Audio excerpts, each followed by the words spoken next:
President Uhuru Kenyatta yesterday convened an urgent meeting at Statehouse in Nairobi between himself, Raila Odinga, and Stephen Kalonzo Musyoka. Raila Odinga was attending the funeral of the late Paddy Ahenda, who was the ambassador to Qatar in Kabondo, and he was given 1 hour to arrive at Statehouse.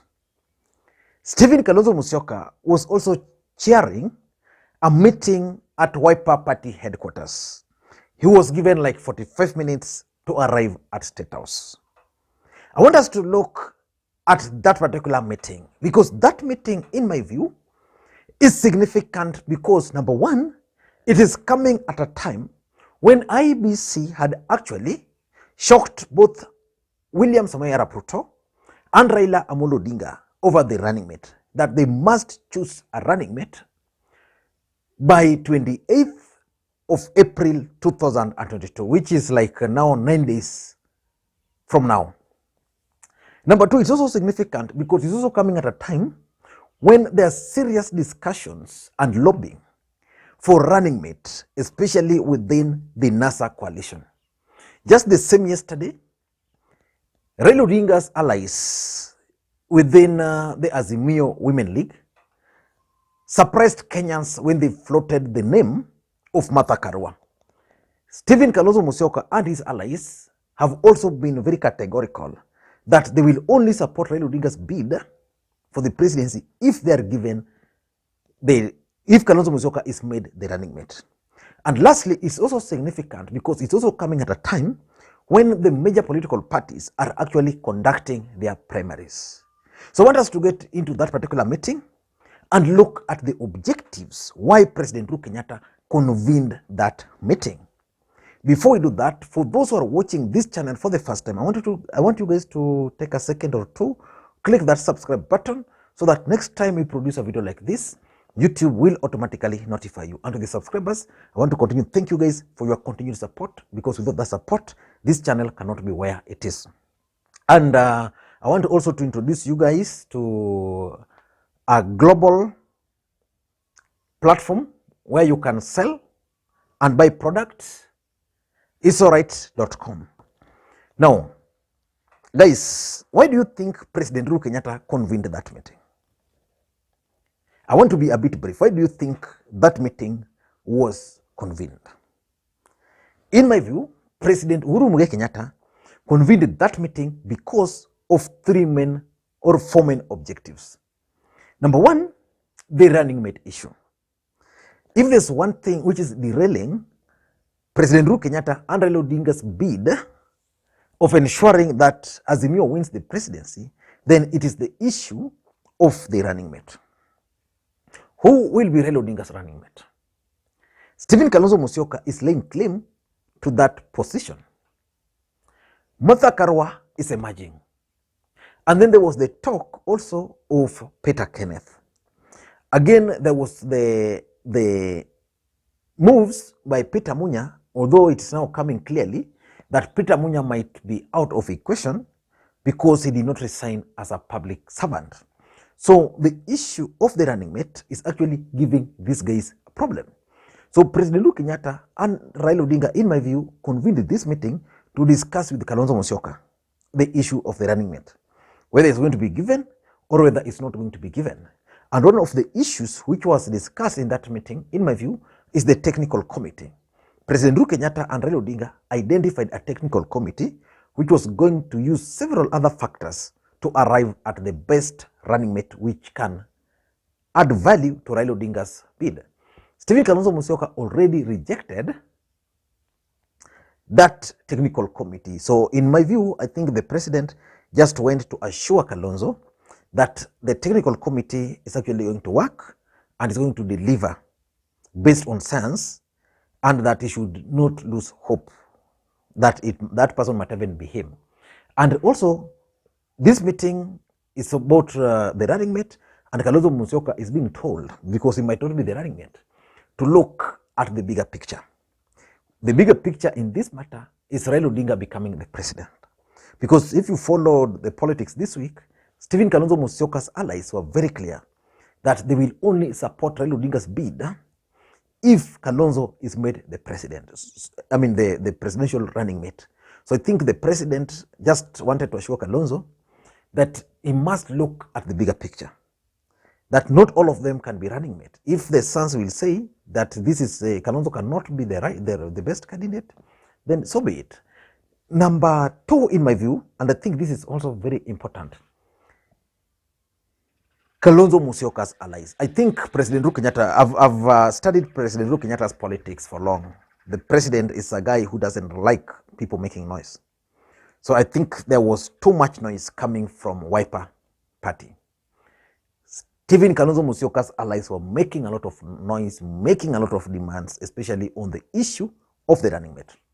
So I tend to think that President Uhuru Kenyatta convened this meeting so that he can advise or talk to Kalonzo to talk to his people, his allies, not to make the kind of noise which they are making from Wiper House. Remember, these guys are very clear on what they want, that Kalonzo must be the running mate.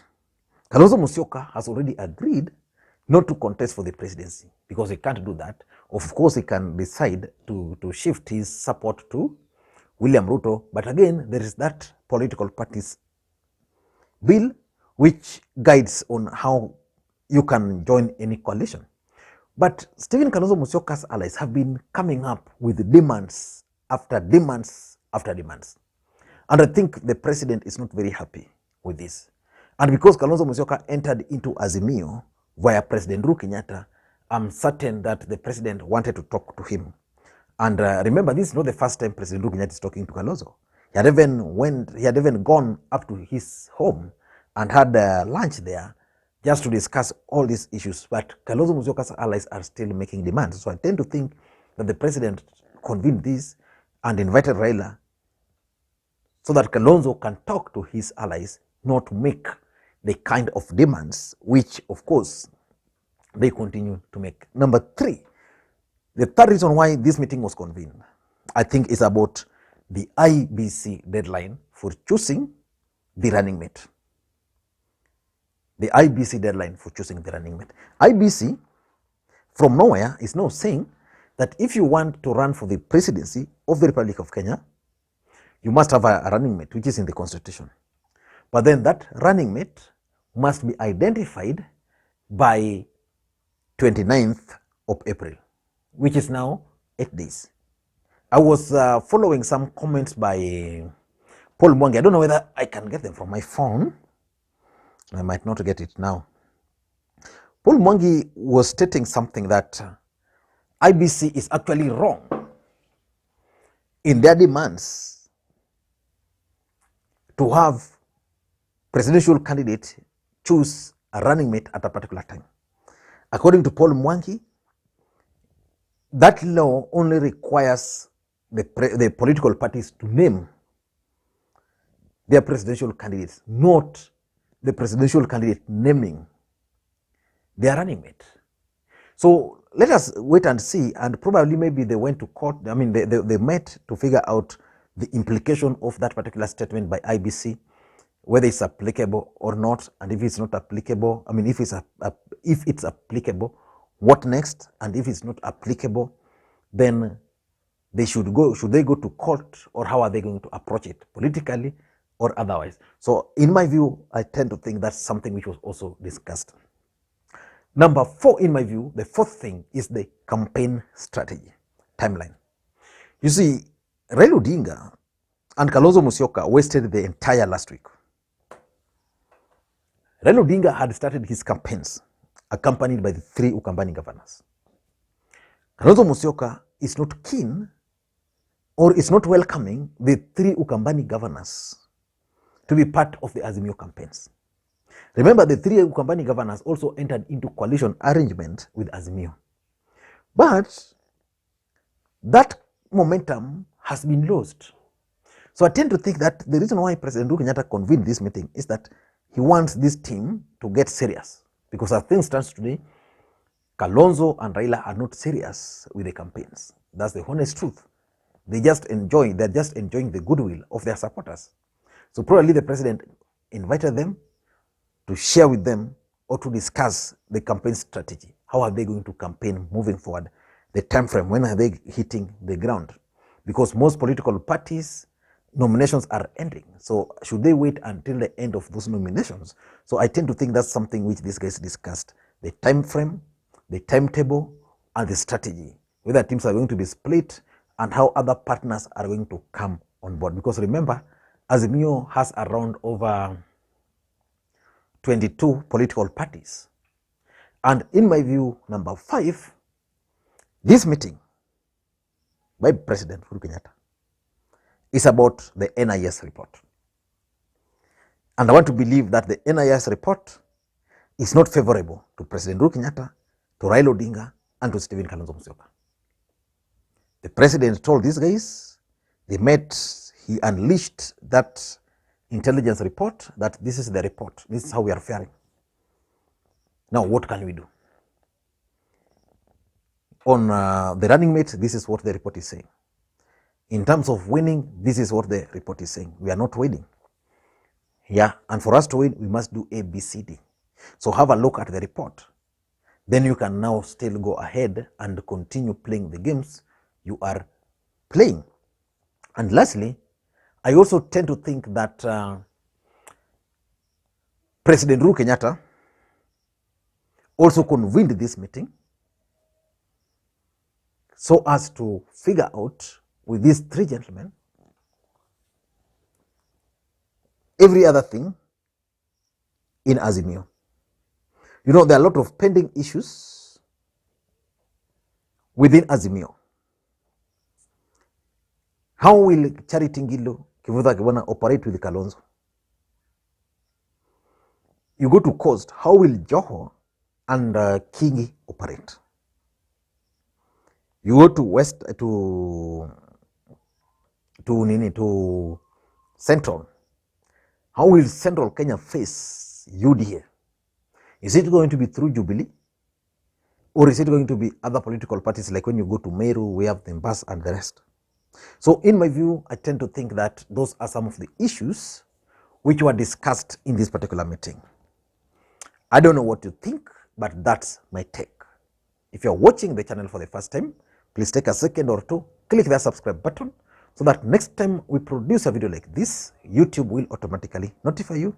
And to the subscribers, I want to continue. Thank you guys for your continued support, because without that support, this channel cannot be where it is. And by the way, I attended, I voted today during the ODM nominations, because I'm a registered member, by the way. And I looked at that system. I think it's a perfect system. Because what happens, you go, the first thing it asks you, next you key in your ID, then it gives you the name. I think it began with the MC. Like if you are a registered ODM member in a particular ward, it gives you the names of the candidates there, their pictures. You choose the photo of the guy you want. Next, it gives you the member of parliament. Until the end, then you enter. I think that system is fantastic if it can be tamper-proof.